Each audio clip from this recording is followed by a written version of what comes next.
What up, Ho Biscuits? It's your girl Skitten back at it again. So recently I had my little brother over. I've talked about him before, but just a quick recap for those of you guys who are new or who maybe haven't heard about him. My little brother is, oh my God, how old is he?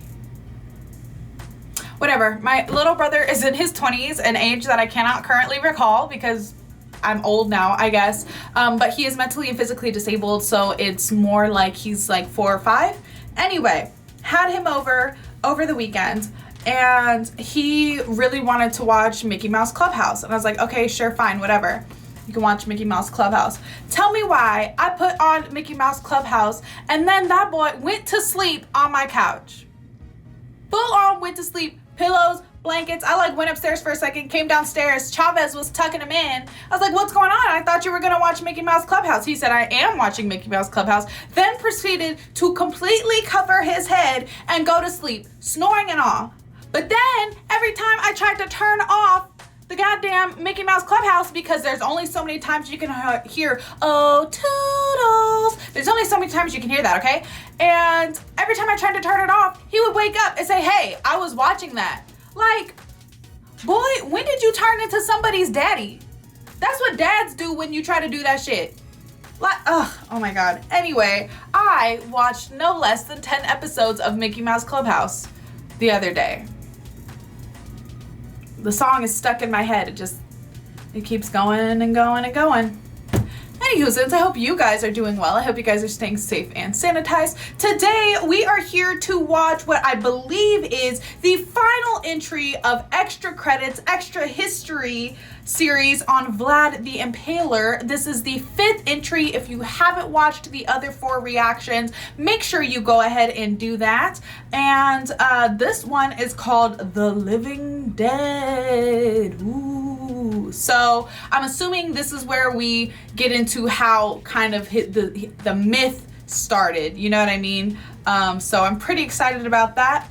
And I don't think I have anything else to say. I think I already told you guys to stay safe and sanitized. So without further ado, let's go ahead and get started. 1476, Constantinople. A messenger stands before Mehmed the Conqueror. He brings news of a victory against the tyrant Vlad III, who has massacred the faithful and spurned Mehmed's friendship. But the messenger didn't come alone. He carries a box, which upon its opening reveals the head of the treacherous, slain son of the dragon.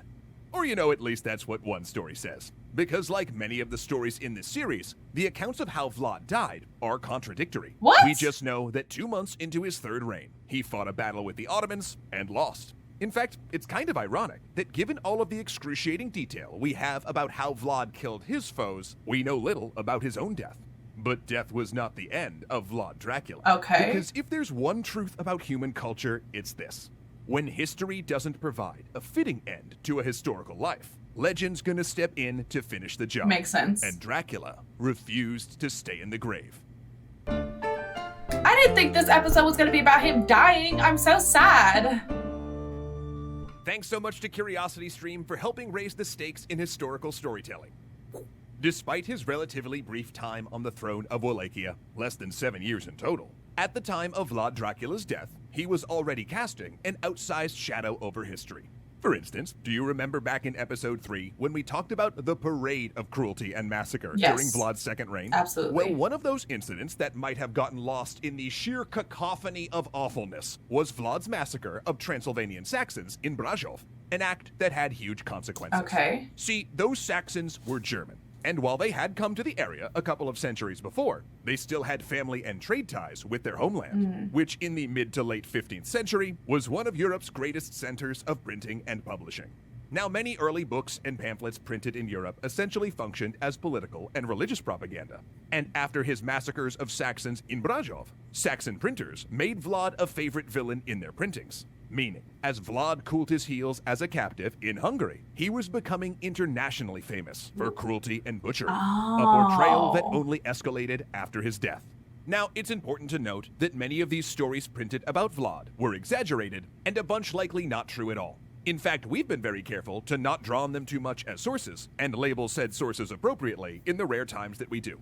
Because while this genre of writing was originally intended to smear one's enemies, it also became a sort of early horror literature. Yeah. Even as far back as the 15th and 16th centuries, the general rule for publications was, if it bleeds, it leads. Meaning, stories of blood and guts sold well, particularly if they came along with gruesome woodblock prints. Oof. Even ostensibly serious religious books, like the 1563 publication Fox's Book of Martyrs, for instance, would get spiced up with lurid scenes of Protestants getting tortured or burned at the stake. Oh my God. Also, Catholic art and publications had a similar fascination with violent imagery, and the existing stories about Vlad served as a perfect jumping-off point for German authors to create stories about him doing, well, basically any twisted thing they could imagine. Anything. The Ottomans, similarly, were happy to preserve stories about Vlad's awfulness, since it justified removing him, and made Hungary look bad for supporting him.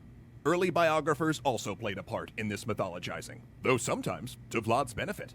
For example, a Greek biographer who appreciated Vlad's years fighting the Ottoman Empire, while acknowledging Vlad's cruelty, also went out of his way to try and discredit Radu. This included claims that Radu converted to Islam, which is debatable, and that he and Mehmed were actually a gay couple, a portrayal historians also find suspect since it only exists in one very anti-Ottoman source. Right. But before you come at us, all you Mehmed Radu stans, we're not saying this wasn't a thing, just that it's not totally established fact. That ship is not canon. I don't know. I just felt like using some Tumblr speak for a minute. Just for a second. Ooh, but you know what is a fact? Until this very series, Rob didn't know that people actually shipped historical figures. But now you can't unknow it. Oh no! Anyway, Oh no! one important thing to consider is that despite all of the things said about Vlad, he was never, in any sense, accused of being a vampire. That was the work of Irish writer Bram Stoker, who ran across accounts of Vlad as he prepared to write a vampire novel that would marry Romanian folklore with 19th century technology and medical knowledge. Now, exactly how much inspiration Stoker took from Vlad has been hotly debated among historians. There are those who argue that he did extensive research on Romania, its folklore, and its history. Libraries he used have discovered margin notes in books on the subjects, and Jonathan Harker's journey into the Carpathian Mountains is broadly correct in its descriptions of routes, terrain, and even some local beliefs. Okay. Also in the novel, Stoker's Dracula even talks about raiding across the Danube and fighting the Ottomans in his life. But then the discovery of Stoker's notes in the 1970s turned a lot of these theories on their heads. Oh. Now, historians generally agree that Stoker knew little of Romania and essentially copied Harker's route and descriptions of the countryside from a 19th century travel guide. His descriptions of Dracula don't match Vlad at all, and he drew upon previous English vampire novels as much as Romanian folklore. His notes, in fact, don't even contain the name Vlad III. They do, however, seem very excited about the fact that several princes were from a family line called Dracula. So excited, in fact, that in his notes he actually scrawled, "Dracula in Wallachian means devil," with Dracula and devil in all caps. In other words, he probably just liked the name, but didn't really know what it meant. Which That's like 0% surprising to me, because I feel like so often literary circles ascribe so much to classic authors that just wasn't there. It, like, you know what I mean? It like, yes, obviously, given the requirements of like education back in the day, and you see examples of this in like Milton's Paradise Lost. Like, he's referencing so many different things that he had to be educated on. You know what I mean?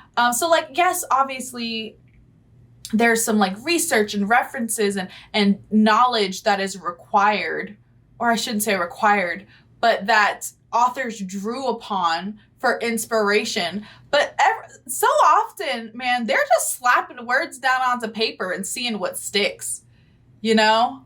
Obviously, you know, I feel like a lot of authors and aspiring authors are like, oh man, I want to do all this research and make sure I know everything about the subject, so then when I write, everything is totally accurate. And I would just like to say, you and a select group of other people are the only ones who are going to know. Let's just be real. The Da Vinci Code is a book, and that book is not based on like actual fact. But people think that like it's real. You feel me? I feel like y'all feel me. which actually was understandable, because by the 19th century, the word for devil and dragon had become interchangeable in Romanian. Plus, the local folklore of the time had forgotten the Order of the Dragon connection, claiming that Vlad was called Dracula for his cruelty. But even though his knowledge on the references he drew it's been from 400 and years. translation of the name of its title character is Or flawed, 300. let's also try to remember that Stoker originally named his vampire Count Wampir and titled the book simply The Undead. I know, Zoe. I wouldn't watch Christopher Lee in that either. So that's how the outside world knew Vlad the Impaler. From Stoker's moderately successful novel, to blockbuster play, television and film adaptations, to Halloween costumes, games, and a whole tourism industry in Romania centered around Dracula's castle. A castle that Vlad probably never visited, and that Bram Stoker never saw. I'm But don't let dead. that stop you from going, actually, because it's still a pretty freaking cool castle.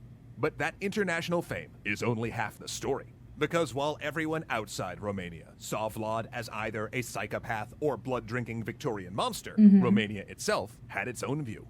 To speak very broadly, in the century after Vlad's death, Wallachia and Moldavia became Ottoman tributary states, whereas Transylvania remained independent for 2 centuries before falling under the Austro-Hungarian Empire. Damn. At times, between 2 and 3 of the kingdoms shared the same monarch, drawing them closer together. Then by the Jesus. 19th century, the 3 had enough of a shared sense of identity that they launched a series of simultaneous rebellions with the goal of independence. Finally, in 1878, in the aftermath of the Russo-Turkish War, Wallachia and Moldavia united to form Romania and later added Transylvania after World War I. Okay. And a core component of 19th century nationalism was drawing historical heroes out from history. And at a time when Wallachia and Moldavia were struggling for independence from Ottoman rule, Vlad the Impaler fit the mold of a hero that spoke to the present issue. In Romania, he was seen as a brutal but fair ruler who kept Wallachia independent for a time and died defending his land from greater powers. That makes sense. Now, if you've watched all this series, you've probably concluded that Vlad cared more about gaining and keeping personal power than any noble cause. Right, he's But not as worried is about often the them. case with nationalistic heroes, this was ignored in favor of a story that fit more neatly with 19th century Romanian politics. Right. The image of Vlad as an independence fighter. He's a doing what liberator, had to be yeah. done to keep his kingdom independent from the Ottomans just felt true at the time, and turned Vlad into a national symbol. Though to be fair, even though Vlad remains a celebrated figure in modern Romania, many Romanians continue to debate over whether the country should really be proud of him. Who'd thunk it? This stuff's complicated. But all of these disparate opinions of Vlad's story only serve to make it more interesting. From a life that was messy, often confusing, and of, let's just say, ambiguous loyalties, later writers have crafted Vlad into everything from a nationalist icon, to horror character, to folklore figure, to literary vampire, and to bait for tourist traps. Meaning, he's a fascinating study in how, if you're famous enough, one day you may end up rising from your grave I'm to dead. become something else entirely. Just like him. Which makes you want to take a good look in the mirror, doesn't it?